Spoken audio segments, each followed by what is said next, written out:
Welcome, everyone. This is Magic and Mountains, the T.A. Barron Podcast. Today, let's welcome two wonderful special guests. Ashley Carter is one awesome human being.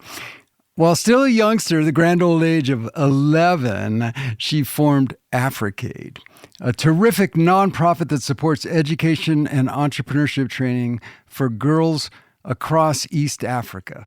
Since then, literally thousands, more than 10,000 girls and their communities have benefited, their lives changed dramatically. And all because of one 11-year-old girl. After college, Ashley actually decided to come back and lead the organization she had founded, and for 10 years served as its executive director. Today, she continues to serve on Africaid's board. So now, put all that together, and more than 20 years she has devoted to this great cause. She is a passionate supporter of the power of education, and we'll hear more about that in a moment. And her life shows how much impact one person, even a young girl, can have. Shawn Henry, my second guest today, is one of my most favorite people on the planet. As a high school kid in New York City, Shawn created a group called Garden Angels, which completely transformed an abandoned, trash-filled, vacant lot where drug deals regularly happened into a truly beautiful park and community garden. And that's not all it transformed. The Garden Angels also painted murals throughout the community. They organized poetry readings, chess tournaments, and other youth activities. So, as you could tell, it wasn't just about making a garden. It was about saving lives. Today, Shawn is the program director at Queens Community House in New York City, a learning to work program and high school that supports now more than 300 young adults. So he is still transforming lives. And I would add, he is still planting seeds. So welcome both of you, Ashley and Shawn. It's really a delight to have you here on the podcast. Let's start with you, Ash. Can you tell us about your journey to coming up with the brash, bold, radical idea that someone as young as 11 could actually make a difference to girls in Africa? How did that come about? Yeah, well, first of all, thank you so much for having us on your podcast. I'm so happy to be here. And, my journey started when I was just an 11-year-old, like you said. My grandfather had actually done work in Tanzania in East Africa.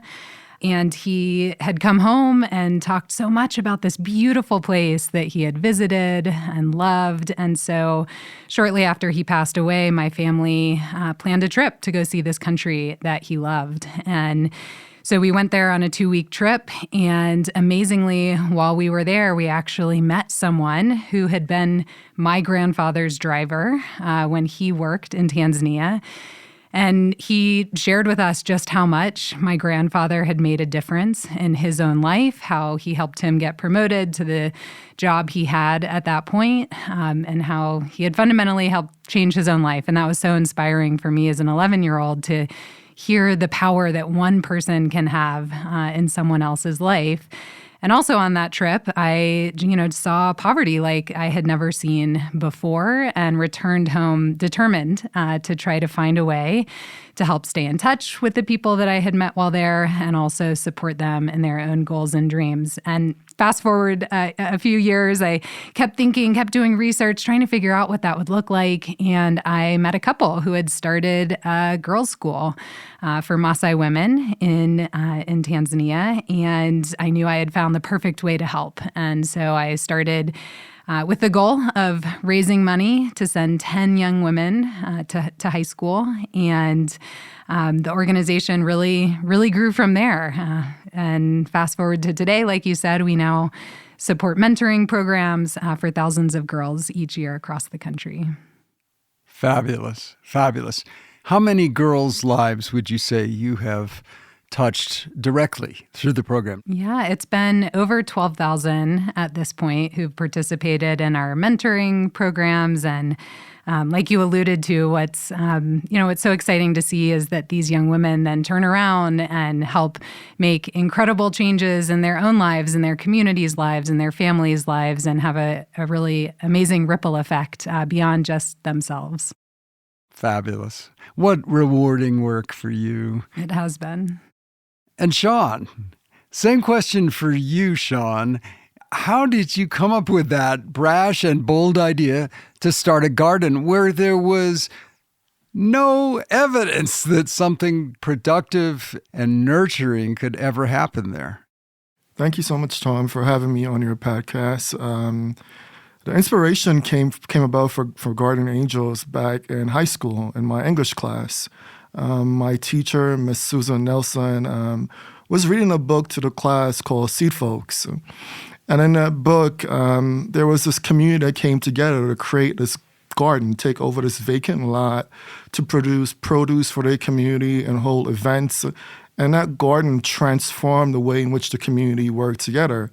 So in that moment, an inspiration came to my mind as to, hey, there's a vacant lot in my own neighborhood that's being used for gang-related activities and as a dumping ground.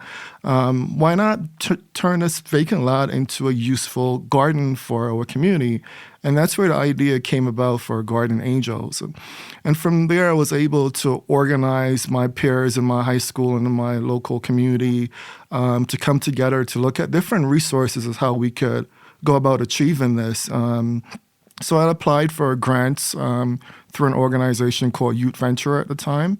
And we were rewarded a grant to be able to purchase the supplies that we would need to take over this vacant lot. And literally, we had to break the chains off of the gate because the city would not give us a key to get into this lot. You had to break in to the lot. You literally had to cut the chains. We literally had to be outside with cutters cutting the lock to get into this vacant park. And there was tons of trash that we had to remove and haul away. And eventually, that space became a very welcoming, peaceful place for the community where we actually grow produce and flowers as well. And young people and community members were just able to come in and hang out and socialize with each other from there. The Garden Angels expanded, of course, to community activities at our local library, from a chess club to talent shows to debate. We had a lot of activities to keep the young people at the time engaged. Fabulous.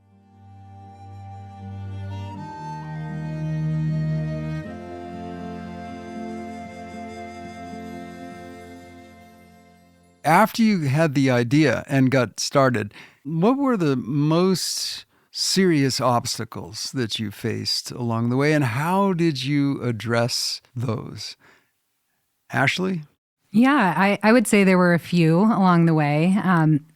Early on, after I returned from that first trip to Tanzania and felt so inspired and committed to follow my grandfather's example and find a way to make even a small difference. I remember reaching out and sending letters, emails, trying to figure out, what's my first step. And I got a note back from someone I really admired saying, you know what, the challenges that exist are just too daunting, and a young person can't likely make a difference. And that was crushing to hear, as a young person, so on fire, wanting to try to do something small. But fortunately, for that one voice, I had the voices of so many others in my life who said, no, take a first small step. You don't have to solve all of the problems that exist, but you can solve one, and you can make a difference in someone's life. And it's that starfish story. Exactly. Right? That's right. It makes a difference to that one. And so I'm so grateful that I had other voices in my life encouraging me.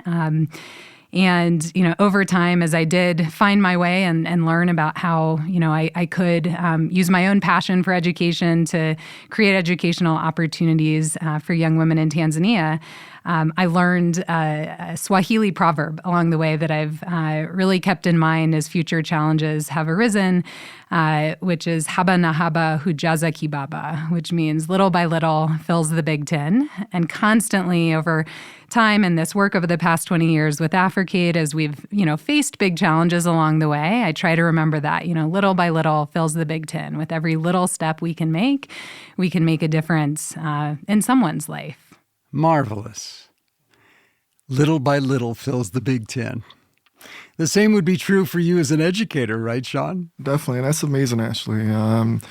For myself, the greatest obstacles we faced were just the community believing that young people really wanted to do something positive.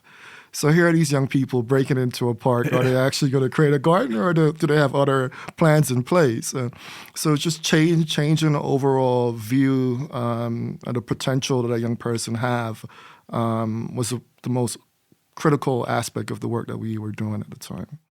Yeah, and once those expectations around a young person change, I would think that the young person's own self-image will also change, right? Definitely.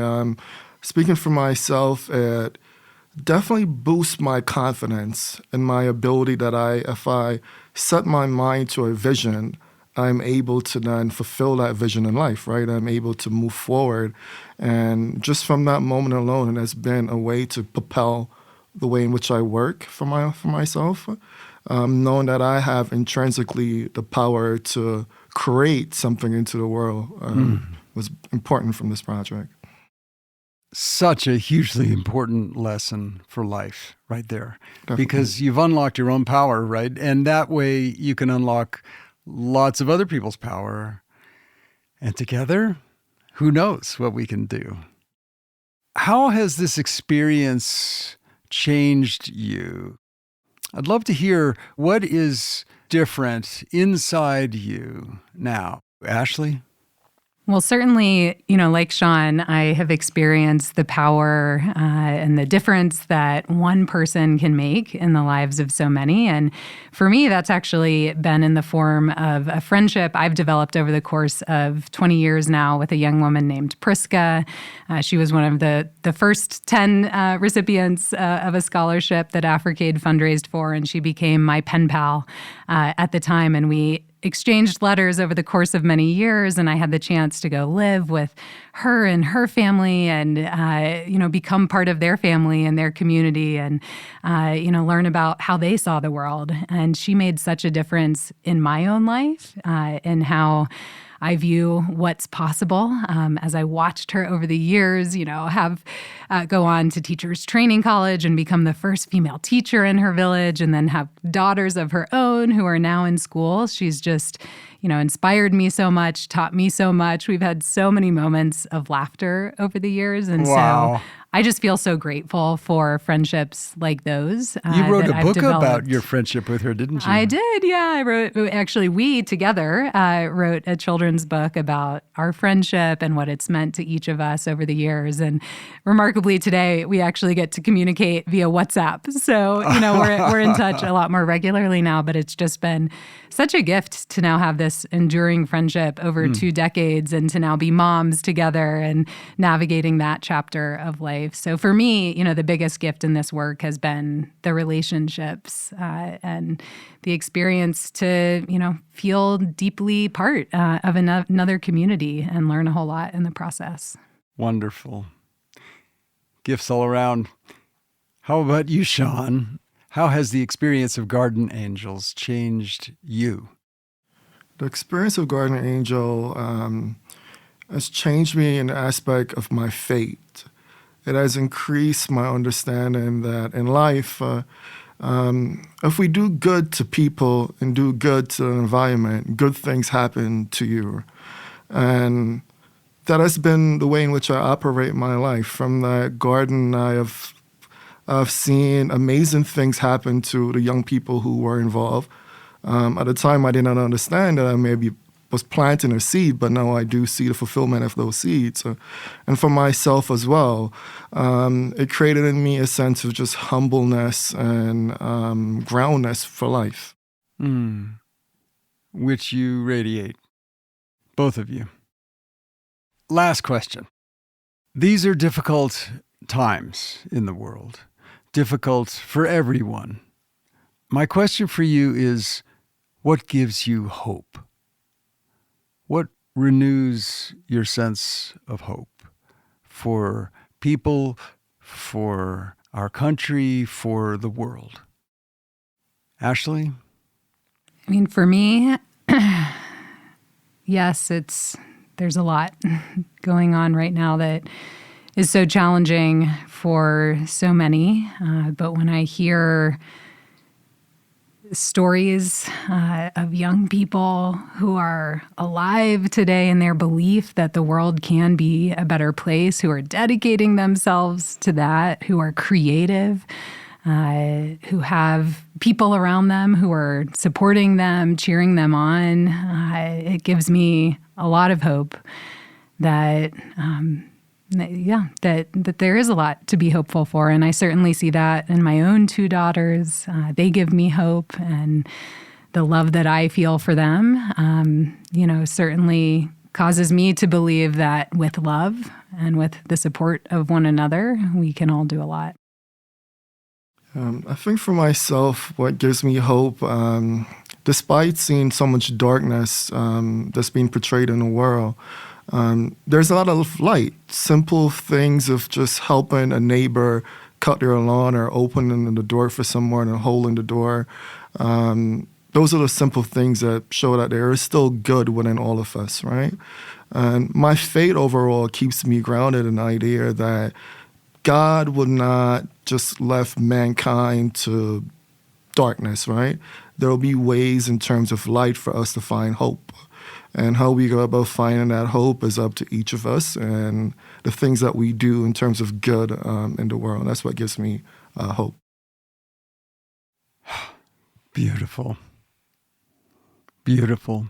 And every small act of kindness, of generosity, of caring adds up, doesn't it? It matters. Little by little, we fill the big tin. Thank you both. It's been a delight and a real inspiration to talk with you. Thank you. Thank you.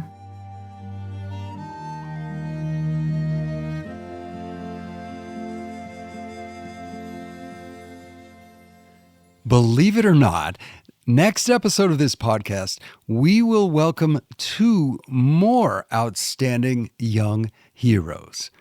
Join us. To everyone out there, let me just say thank you so much for joining us for Magic and Mountains. We'll see you next week. And in the meantime, may you have magical days. We hope you enjoyed this week's episode of Magic and Mountains, the T.A. Barron podcast. Don't forget to subscribe, leave a 5-star review, and share this podcast with your family and friends. For more information and to find all of T.A.'s books, visit tabarron.com. Have a magical week.